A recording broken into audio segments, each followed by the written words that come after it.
Hai Smart People, bertemu lagi dengan saya di channel Guru Sekolahan New Normal.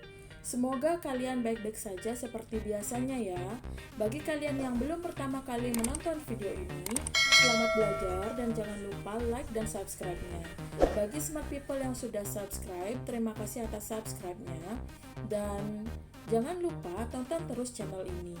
Baiklah Smart People, topik pembahasan kita kali ini adalah kaidah kebahasaan dan langkah-langkah menyusun teks editorial.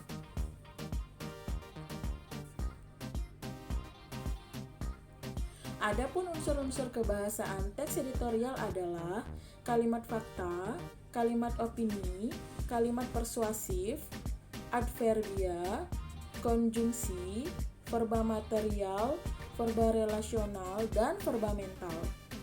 Baik Smart People, kita akan bahas satu persatu. Yang pertama adalah kalimat fakta. Fakta merupakan pernyataan yang berupa situasi real dari sebuah kejadian yang terjadi. Fakta berisi sesuatu yang benar-benar ada, dan pernyataan dari sebuah fakta biasanya sulit untuk disanggah oleh siapapun. Dalam sebuah fakta antara satu orang dengan orang lainnya pastinya sama karena kejadiannya jelas, tidak dapat terbantahkan serta dapat dicek kebenarannya.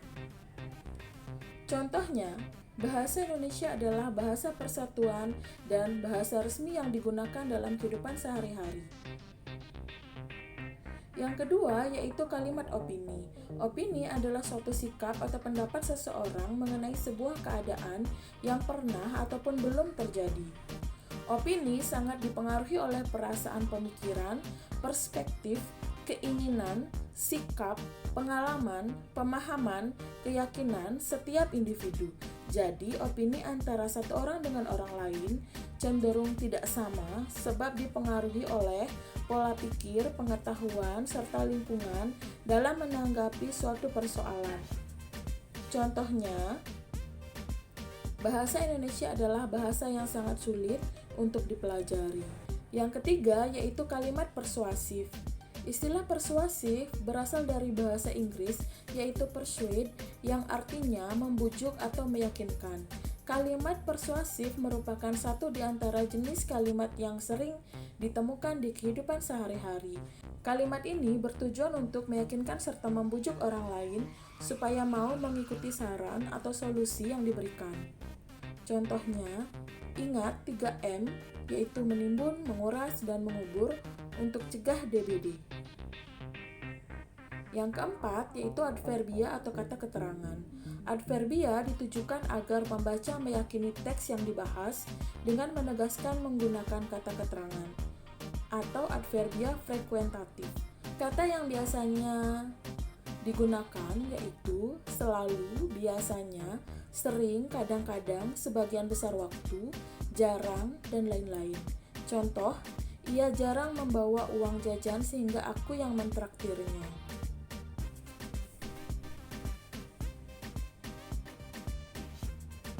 Yang kelima yaitu konjungsi atau kata hubung. Konjungsi berfungsi sebagai penghubung pada teks. Ada beberapa jenis konjungsi yang dapat digunakan pada teks editorial, yaitu yang pertama, konjungsi antar kalimat. Konjungsi antar kalimat adalah jenis konjungsi yang menghubungkan kalimat satu dengan kalimat lainnya. Biasanya, konjungsi ini dipakai untuk menunjukkan adanya perbedaan arti atau perbedaan makna. Dalam penggunaan konjungsi antar kalimat, diletakkan pada bagian awal kalimat, namun di beberapa kasus bisa juga yang diletakkan setelah tanda titik, tanda tanya, dan tanda seru. Contohnya, mereka makan hanya dengan sepotong ikan asin. Bahkan, mereka seringkali makan tanpa lauk. Kata bahkan pada kalimat tersebut merupakan konjungsi antar kalimat. Yang kedua yaitu konjungsi intrakalimat. Konjungsi intrakalimat adalah jenis konjungsi yang menghubungkan antara klausa induk dan klausa anak. Dalam penggunaannya, konjungsi ini terletak di bagian tengah kalimat. Konjungsi intrakalimat adalah kata yang menyambungkan klausa dengan klausa, frasa dengan frasa, dan satuan kata dengan kata. konjungsi intrakalimat digolongkan menjadi 3, yaitu konjungsi koordinatif, konjungsi subordinatif, dan konjungsi korelatif. Baiklah smart people, mari kita bahas satu persatu. Yang pertama yaitu konjungsi koordinatif. Konjungsi koordinatif merupakan konjungsi yang menyambungkan antara dua klausa atau beberapa klausa tetapi memiliki sintaksis yang sama. Konjungsi yang digunakan diantaranya yaitu padahal, lalu, kemudian, sedangkan, melainkan, atau, dan tetapi. Contohnya, kakak baru saja pulang dari sekolah, kemudian dia pergi lagi untuk bermain. Yang kedua yaitu konjungsi subordinatif. Konjungsi subordinatif merupakan konjungsi yang menghubungkan dua klausa atau lebih yang tidak sama derajatnya. Beberapa contoh konjungsi subordinatif antara lain agar, untuk, supaya, sebab, karena, seperti, seakan-akan, jika, sejak, ketika, andaikan, walaupun, bahwa, dan sebagainya.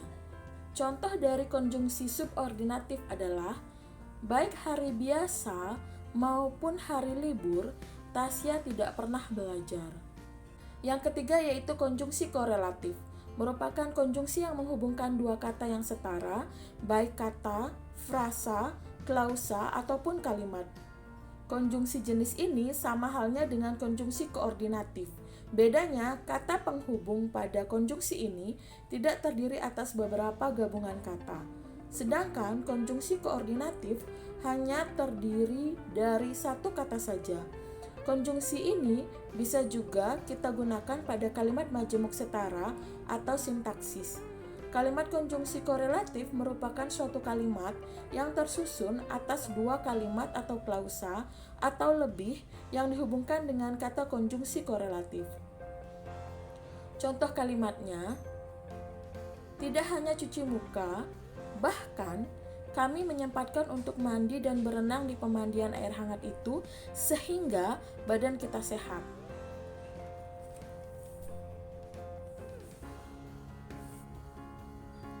Baiklah smart people, masih pada kaidah kebahasaan teks editorial, unsur kebahasaan yang selanjutnya adalah verba atau kata kerja yang sering digunakan dalam sebuah teks editorial.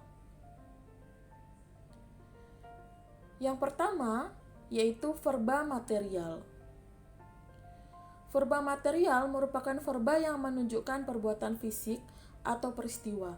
Verba ini merupakan kata yang digunakan untuk menggambarkan suatu proses, perubahan, atau kondisi yang bukan termasuk dalam sifat. Di sisi lain, verba material adalah kata kerja imbuhan yang menunjukkan tindakan fisik yang dilakukan seseorang.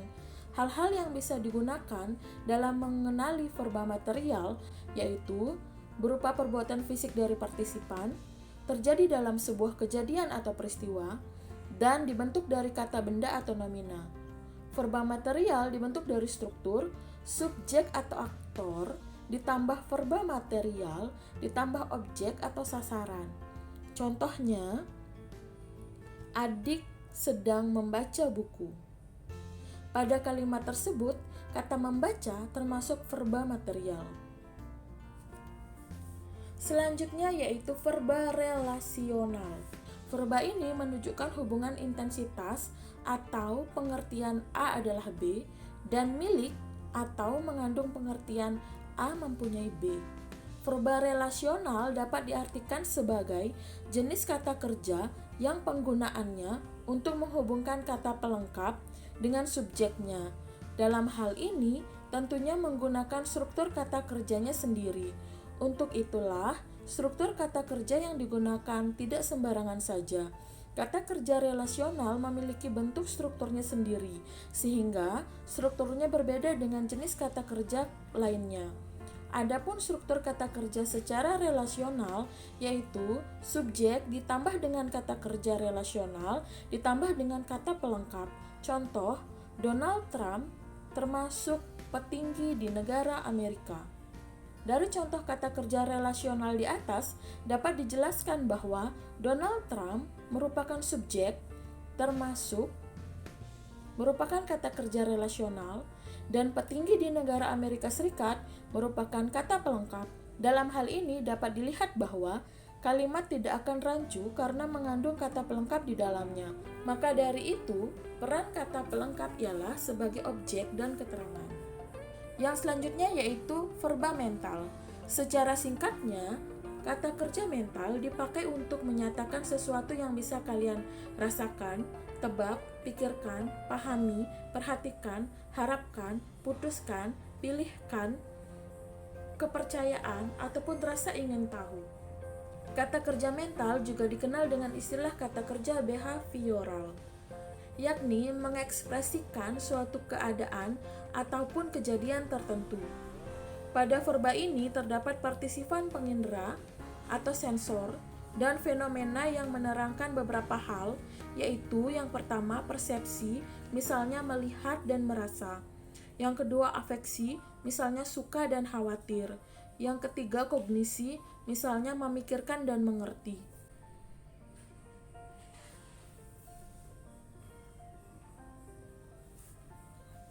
Baiklah smart people, setelah kita memahami kaidah kebahasaan teks editorial, marilah kita beralih ke topik selanjutnya, yaitu langkah-langkah menyusun teks editorial.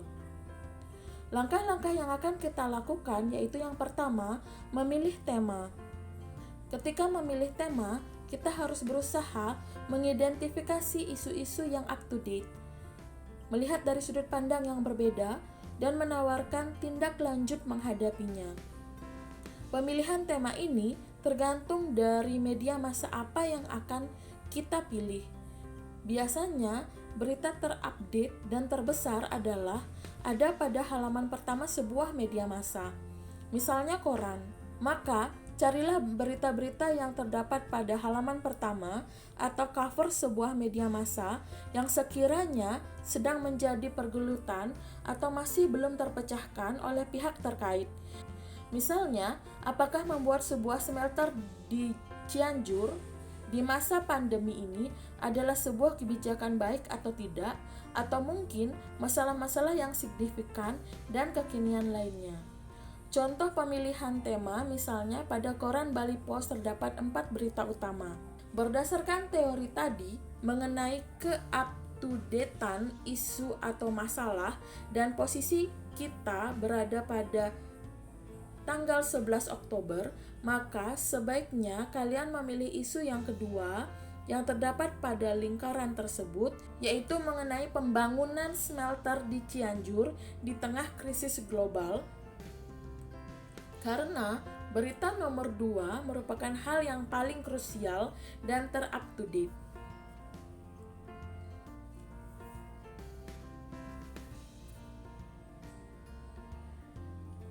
Yang kedua, yaitu mendata informasi sesuai dengan tema yang dipilih.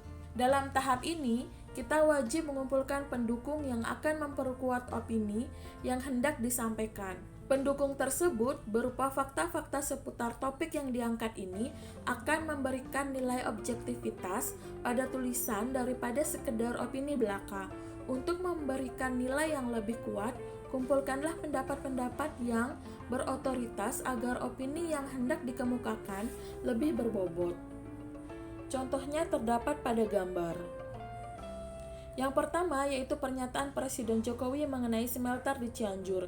Yang kedua, pernyataan Pigai mengenai smelter di Cianjur. Yang ketiga, demo mahasiswa menuntut Jokowi mundur. Yang keempat, perwakilan Uni Eropa bertandang ke Istana Negara. Berdasarkan teori pada slide sebelumnya, maka informasi yang harus dipilih untuk menunjang teks editorial diurut dari nomor 1 sampai 4 tersebut adalah nomor 1, 2, dan 4. Kenapa nomor 3 tidak dipilih? Karena informasi tersebut tidak relevan dengan tema yang dipilih pada langkah sebelumnya. Langkah selanjutnya yaitu membuat kerangka teks sesuai dengan strukturnya. Mengapa kita harus membuat kerangka teks editorial? Kerangka teks editorial dapat membantu kita dalam menyusun teks editorial. Kerangka teks editorial dapat membantu kita dalam menyusun teks editorial yang sesuai dengan struktur teks editorial itu sendiri. Silahkan lihat kembali video sebelumnya mengenai struktur teks editorial. Linknya sudah saya taruh di kolom deskripsi. Di samping itu, kerangka teks editorial dapat menjadi peta atau konsep berpikir sehingga informasi dan argumentasi yang telah kita siapkan sebelumnya tidak terlewatkan atau bahkan ke arah lain. Kalian dapat amati contoh pembuatan kerangka teks editorial pembangunan smelter tersebut.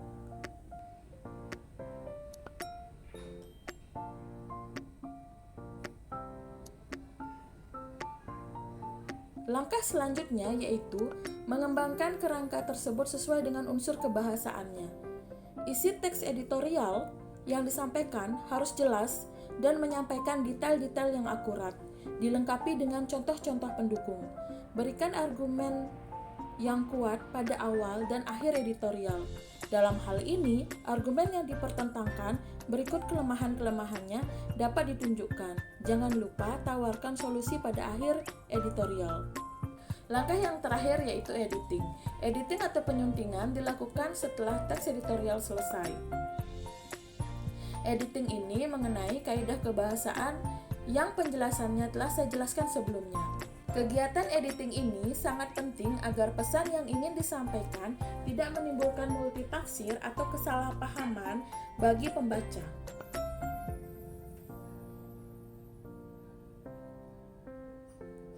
Baiklah Smart People, semoga video ini dapat bermanfaat bagi kita semua dalam mempelajari teks editorial. Terima kasih karena telah menonton. Jangan lupa tekan subscribe bagi yang belum, like, dan share sebanyak-banyaknya. Bye-bye.